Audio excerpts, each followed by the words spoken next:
Beth-Aven, la maison hantée. Le jugement tombe ou commence en premier sur la maison de Dieu. Voici encore un verset, bien connu et prononcé tellement de fois par les chrétiens. Mais aussitôt dit, les voilà qui tournent les talons et passent à toute autre chose, en affirmant que cela ne les concerne pas, puisque le juste ne passera jamais en jugement, car Christ est leur sauveur. Que le jugement ne concerne que les païens, les incrédules et les méchants. Pour les élus, c'est ce qu'ils sont, en tout cas c'est ce qu'ils croient qu'ils sont, pour le peuple de Dieu des églises, ils sont déjà jugés. Oui, le peuple de Dieu, fidèle et intègre, est déjà jugé, c'est sûr. Mais pourquoi, au moment où le jugement arrive, les croyants sont affolés par la forte lumière de Dieu qui dévoile alors ce qu'ils ont gardé, caché et secret? Si bien que fuir consiste, pour beaucoup, à passer du temps à ressasser toutes les prophéties bibliques. D'abord, celles qui montrent un homme nommé Emmanuel, le Messie, l'agneau de Dieu venu donner sa vie pour un peuple élu, un peuple sanctifié dès le départ. Ensuite, d'autres prophéties les rassurent, parce qu'elles montrent le jugement de l'impie. Ils voient les temples d'Orient s'écrouler. Ils constatent les régions de l'ancienne Mésopotamie être devenues un désert alors qu'elles abritaient des villes luxuriantes. Cela les ravit, parce que la Bible évoque déjà à l'époque où elle a été écrite cette désolation. Ils voient aussi les grandes religions se donner la main dans un grand élan de fraternité. Ils se sentent alors sanctifiés en ne s'associant pas à leurs péchés œcuméniques. Ils ne veulent pas tomber avec Babylone la Grande, qui est devenue une habitation de démons, un repère de tout esprit impur. Ils sont bénis et la preuve, c'est qu'ils sont dans la confidence divine. Dieu leur montre que les prophéties d'autrefois se réalisent là, maintenant, sous leurs yeux. Alors je ne remets pas en cause ces prophéties. Elles sont bien réelles. Mais avoir le regard toujours tourné vers l'extérieur. N'est-ce pas rechercher à se rassurer, chercher toujours à se rassurer sans cesse en constatant les conséquences du péché chez les autres? Entre parenthèses, cela évite de les voir sur soi-même. Qui serait assez insensé pour leur dire qu'ils se trompent, et que la destruction les concerne eux aussi, et qu'en premier, c'est la maison de Dieu au sens général qui est jugée, et par conséquent, la leur aussi. Bethel, cette fameuse maison de Dieu, comme son nom hébraïque en témoigne. Bethel a elle aussi, déjà reçu son jugement autrefois. Amos, chapitre 5, verset 5. Ne cherchez pas Bethel, Bethel sera anéanti. Cherchez l'Éternel, et vous vivrez. Mais aujourd'hui, je ne vais pas parler d'elle. Je ne parle pas de Bethel. J'en avais d'ailleurs parlé sur un message. Mon dernier message était à l'occasion de la vaccination sur le Covid. C'était le titre « Vaccin, pas vaccin ». Non, là, je ne vais pas vous parler de cette ville. Je vais vous parler d'une autre maison qui est Beth-Aven. Beth-Aven. Géographiquement, elle est très proche de Bethel. Elle est située sur le territoire de la tribu de Benjamin, donc une région aride à l'est de Bethel. Beth-Aven est tout ce qu'un croyant fuit par nature. En hébreu, maison de la vanité, maison d'iniquité ou d'idolâtrie. Or, cette maison, c'est aussi avec elle qu'on est jugé.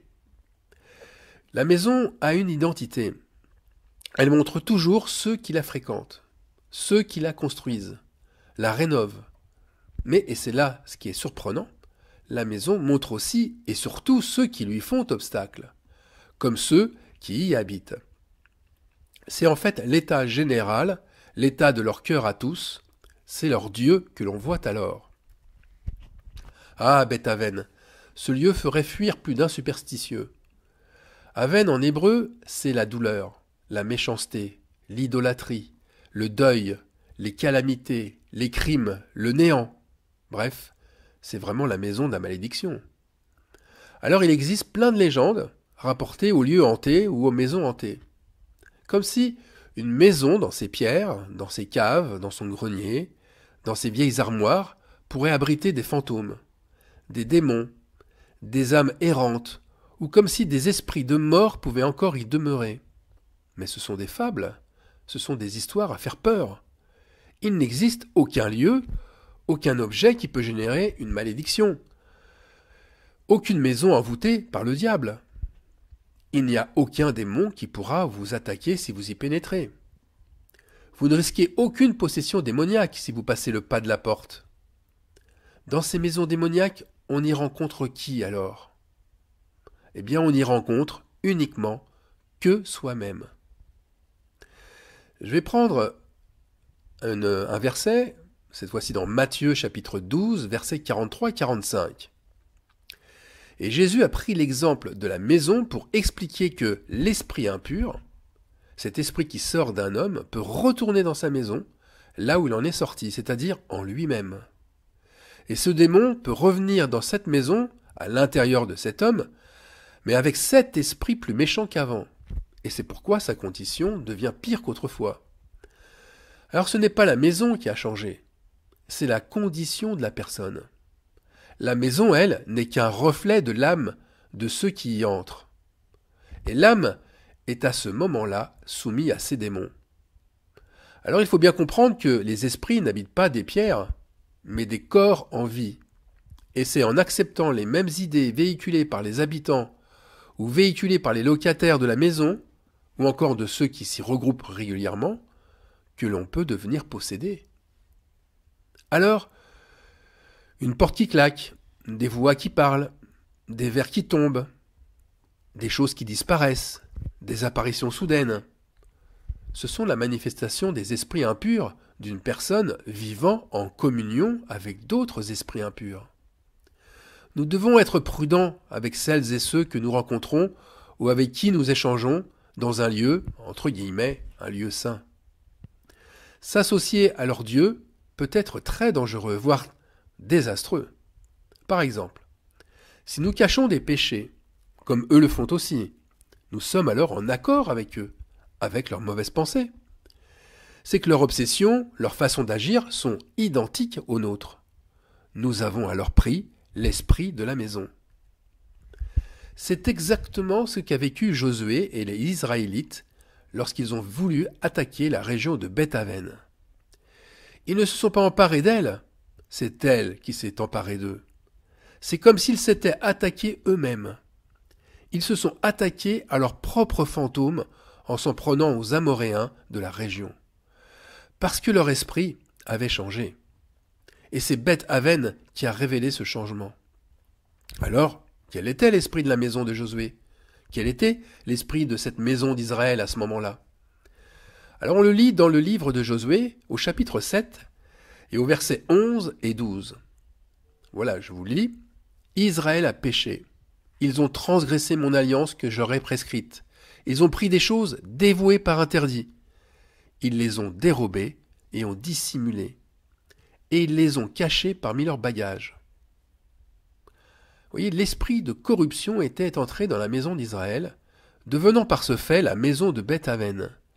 Ce péché du verset 12, eh bien, il leur fut révélé seulement après leur défaite cinglante contre les Amoréens qui étaient à Haï, près de Beth-Aven. Tous les Israélites alors furent dans la consternation et ils perdirent courage. Ils avaient perdu des hommes devant des combattants peu nombreux. La gloire, les prodiges qu'ils avaient vécus précédemment à Jéricho, eh bien, ces prodiges se sont soudainement volatilisés. Pire, ils se sont retournés contre eux. Mais surtout, où était cette victoire que Dieu leur avait promis sur tous leurs ennemis? De nos jours, les esprits sont les mêmes. Les croyants se croient bénis dans toutes leurs voies. Les prophéties bibliques sont là, élevées comme des puissances éternelles définitivement acquises. Un peu comme dans Deutéronome 28. Si tu obéis à la voix de ton Dieu, ta corbeille et ta huche seront bénies. Tu seras béni à ton arrivée, et tu seras béni à ton départ. L'Éternel te donnera la victoire sur tes ennemis qui s'élèveront contre toi. Comment Bethel, la maison de Dieu, peut-elle si vite devenir une maison hantée, remplie de démons? D'abord, les éclaireurs envoyés par Josué. Ils ont fait comme beaucoup de croyants aujourd'hui. Ils ont sous-estimé la puissance de cet endroit. Haï, cette ville proche de Beth-Aven, signifie tas de ruines. C'est exactement de cette façon-là qu'ils ont considéré cette ville. aussi forte qu'un tas de ruines. Une parfaite réplique des croyants qui ne se sentent pas concernés par le jugement de Dieu, par le jugement de la maison de Dieu. Ils continuent à croire qu'avec leur connaissance théologique, ils pourront être victorieux aisément de n'importe quel ennemi, sans s'examiner auparavant. J'ai bien dit, sans s'examiner auparavant. Ils ont la baraque qui signifie bénédiction. Cette bénédiction, ils l'ont comme un étendard. On va lire Josué, chapitre 7, verset 2. Josué envoya de Jéricho des hommes vers Haï, qui est près de Beth-Aven, à l'orient de Bethel. Il leur dit, montez et explorez le pays. Et ces hommes montèrent et explorèrent Haï. Ils revinrent auprès de Josué et lui dirent, il est inutile de faire marcher tout le peuple. 2 ou 3 000 hommes suffiront pour battre Haï. Ne donne pas cette fatigue à tout le peuple, car ils sont en petit nombre. Alors comment on peut croire que Josué, qui est quand même serviteur de Moïse, et plus encore, serviteur de Dieu, et dont la mission était de franchir le Jourdain, d'entrer en terre promise, comment pouvait être cet homme, ce Josué, un tant soit peu perdant dans l'affaire? Un homme que Dieu a missionné ne peut pas être battu par l'ennemi. Il est béni quoi qu'il arrive.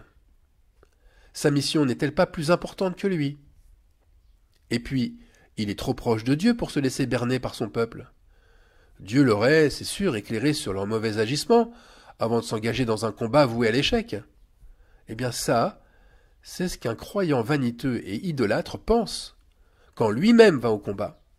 Il s'appuie sur ses bénédictions acquises, sur les prophéties bibliques, ou il s'appuie encore sur l'onction de son dirigeant. Mais le verset 6 prouve le contraire. Josué déchira ses vêtements, se prosterna jusqu'au soir le visage contre terre devant l'arche de l'Éternel, lui et les anciens d'Israël, et ils se couvrirent la tête de poussière.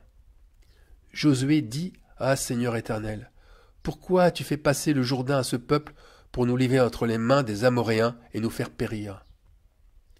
Eh bien c'est toujours ainsi avec Dieu. L'ennemi devient fort parce que Dieu retire sa bénédiction à un peuple désobéissant et qui refuse de se repentir vraiment. Et le peuple d'Israël n'aurait jamais su pourquoi les choses en étaient arrivées là si Josué n'avait pas eu une très bonne attitude. Il s'est remis en cause directement. Il a déchiré ses vêtements en signe de repentance. Il ne s'est pas posé les mauvaises questions comme « peut-être n'ai-je pas assez de foi? N'ai-je pas assez prié? N'ai-je pas assez demandé à Dieu de me fortifier? Pourquoi n'ai-je pas pu chasser les démons amoréens ?» Non, l'Éternel lui a dit simplement « fortifie-toi et prends courage ». Décidément, les réflexes de foi appris ne servent à rien. De la même manière que cela s'est fait et se fera encore, Dieu avertit son peuple par des échecs, alors qu'il lui avait promis le succès. Il projette ce qu'il est en face de lui pour le faire réagir. Les fantômes, les démons qui s'agitent, c'est ce qu'il a en lui. Alors je me souviens, moi, d'une expérience personnelle, il y a maintenant 19 ans, en 2004. L'Esprit de Dieu m'avait mis à cœur, mais vraiment il m'avait mis à cœur, de préparer l'agrégation.